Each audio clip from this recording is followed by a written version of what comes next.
morning guys. This is Riz Venus again. Mag-a-update tayo sa aking halaman guys na parang water lily. At ipapakita ko sa inyo guys. Dumami yung bulaklak niya. Ang ganda. Parang mga espadang gumaganon. Ang ganda talaga. Parang anthurium ang tawag ng bulaklak na to. Hindi lang ako sure Hindi lang ako sure kung ito yung anthurium na Japanese anthurium. Ito yung halaman ko na nilipat ko sa paso na nung una meron siyang 3 bulaklak. Ngayon hindi lang 3, hindi lang 4, hindi lang 5. Marami na siya guys. So ang ganda-ganda niya kasi green na green yung dahon, tapos white yung flower niya. Tapos yung flower ay pataas, tas lampas siya doon sa mga dahon.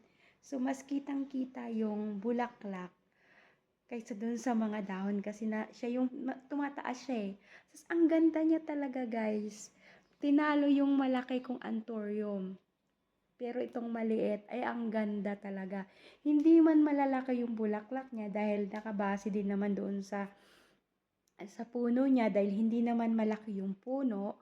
So, yung mga bulaklak, tama lang doon sa katawan ng halaman na anthurium. Anthurium ang alam ko, pero hindi lang ako sure So, sabi naman ng iba is lily, pero hindi ko lang din alam. So, ipapakita ko sa inyo guys kung gaano nga ba kaganda ng bulaklak niya. Ang ganda-ganda talaga even sa malayo, sa malapitan. Ang ganda-ganda niya. Akala mo nga mga fake lang na bulaklak na itinusok lang sa gitna niya para gumanda. Pero hindi real. Talagang totoong bulaklak. So, ito siya guys. Ipapakita ko sa inyo Ito siya. So, ayan nakita niyo yung bulaklak na yan? Yan yung may mga puti. Yan siya guys. Ang ganda na nga niya sa malayo tingnan. Lalo pa kung malapitan guys. Ang bulaklak na yan. Tingnan niyo naman. Oh. So, lalapitan pa natin siya. Ayan. O, diba? Tingnan niyo guys. Ang ganda niya talaga.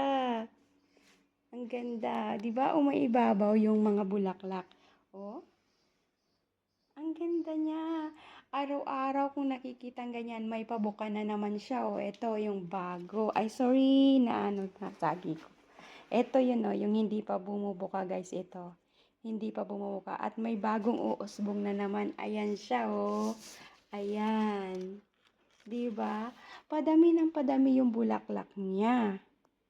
Hindi ko alam kung bakit. Dahil siguro alternate yung pagdidilig ko. Siguro ito gusto niya yung basa siya lagi. Kasi halimbawa diniligan ko siya ngayon, bukas hindi.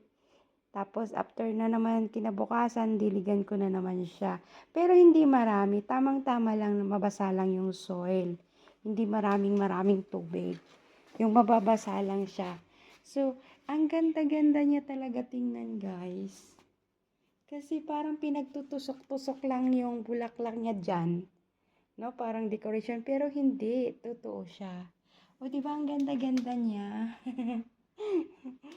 Ang ganda-ganda. Tuwa talaga ako guys. Ipapakita ko sa inyo yung malaki. Yung malaki doon, malaki din yung bulaklak niya kasi malaki naman yung bulas ng puno niya. Pero ito kasi dahil ganyan lang siya, dahil nilipat ko nga siya, diba, sa paso na yan. So, naging ganyan lang siya. Hindi kalakihan. Pero ang ganda. Ang ganda ng bulaklak niya. Mabango siya. May amoy. Mabango yung bulaklak. Hindi ko lang sure ang pangalan. Ang alam ko, anthurium ba? Hindi lang ako sure Japanese anthurium. Pero hindi lang talaga ako sure. Pero, doon sa ilalim, may parang may mga na nabubuong bulaklak. Guys, dyan sa ilalim. Ayaw ko lang siyang anuhin kasi baka matampuhin pa naman to. Kaya hinahayaan ko lang siya na ilagaan ko lang. Ayan ang ganda 'di ba?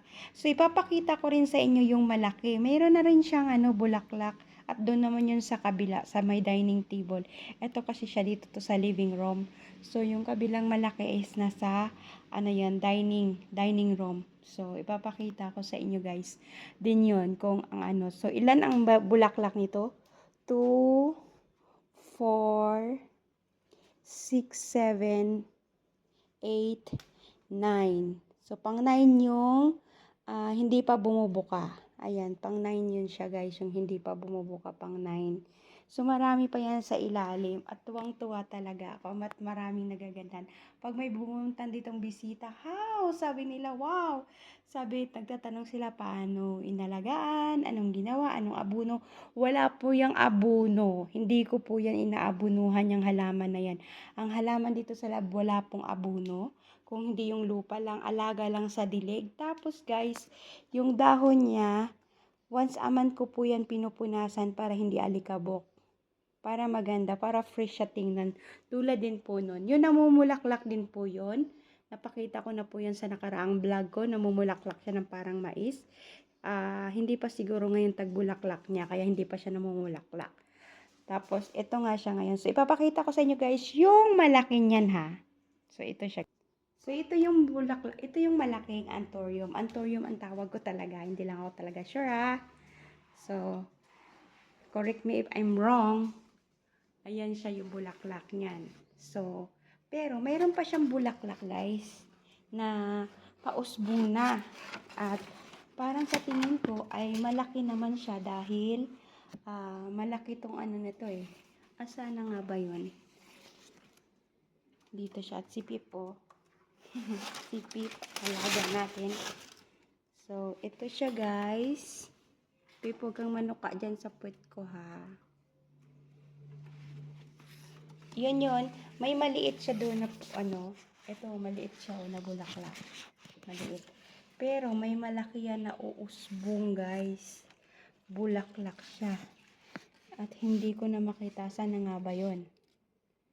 Na kitang-kita kong nasa ilalim. Ayun siya guys oh. Buntis eh. Buntis. Hindi ko makita. Ayan yan. Ito siya lalabas ng bulaklak yan. Kasi buntis siya. Ayan o. So, lalabas siya ng bulaklak niya. So, ang ganda-ganda kasi na bulaklak. At tingnan niyo siya o. Ito buntis to. May lalabas din niya na bulaklak guys. Ito. Kasi buntis siya eh. Ito. Lalabas siya na may bulaklak. Ito din. Ito siya. Ito. Kasi ano na sila guys, nakikita ko yung parang may puti. Nakita niyo yun? O yan. Yung tandaan ko na mamumulaklak siya. So, nakakatuwa kasi namumulaklak. Namumulaklak siya. So, malaki din yung bulaklak niyan. Magiging ganyan din. Oh.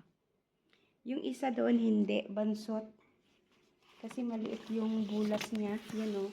Maliit yung bulas niya, parang doon sa kabila. Kaya, maliit yung bulaklak.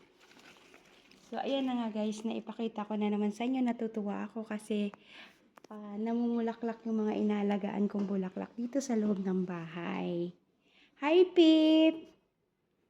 Si Pip. Nakadungaw din siya guys. Hi! Hello! Alam niyo na nagpa-vlog ako eh. Kaya tahimik siya. Pero ang ingay-ingay niya kanina. Panay whistle niyan. Ayan. So, ayan na nga guys. Hanggang dito na lang aking vlog. Na-share ko na naman sa inyo ang aking bulaklak dito sa bahay. Sobrang saya ko talaga kapag nakakita ko ng bulaklak sa mga inaalagaan ko. So, hanggang dito na lang ang aking vlog. Maraming salamat. At huwag kalimutan mag-like and share please. And comment. At kung bago pa lang pala kayo sa aking channel, please subscribe my YouTube channel. Riz Venus at pakiclick na rin ang bell button para updated kayo sa aking videos na ina-upload. Maraming salamat guys! See you my next vlog everyone! Thank you for watching guys!